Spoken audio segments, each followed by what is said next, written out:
Ito ang latest sa Sitio Quiapo.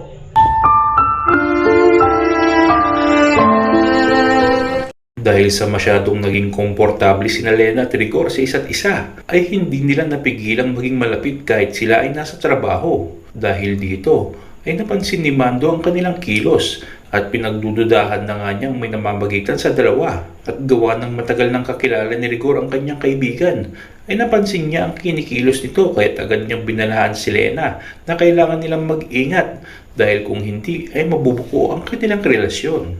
Sa kabilang banda, babalik ang pamilya ni Monique sa kanilang dating lugar sa Quiapo. Dahil dito ay kailangan munang maglaylo ni Olga sa pakikipag-ugnayan kina Tinding.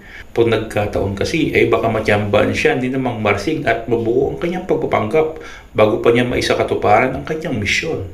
Samantala, dahil sa angking galing ni Tanggol, ay pinasa sa kanya ang trabaho ni Bong na patayin si Congressman Sevilla. Pero dahil dito, ay nakita siya bilang banta ng mga kagrupo ni Bong. Baka raw kasi maagaw ng mga batang Quiapo ang kanilang posisyon kapag nagpatuloy ng pagbabida-bida ng binata. Sasamantalahin nga nila ang pagkakataon habang nasa hospital ang mga katropa ng ating bida. Pero ang tanong, may sakatuparan kaya nila ito bago pa tuluyang maging paborito ni Director Espina si Tanggol? Sa kabilang banda, umbas na nga ng kulungan si Tanggol at Bapols upang isakatuparan ang kanilang misyon. Pero pagdating nila sa munisipyo ay nakita nilang maraming gwardiya kahit delikado ang kanilang plano. Ngunit utos ni Director Espinas, kailangan gumawa daw ng paraan ng dalawa at hindi sila pwede pumalpak. Tila mas matimbang nga kay Tanggol ang magawa ang kanyang misyon.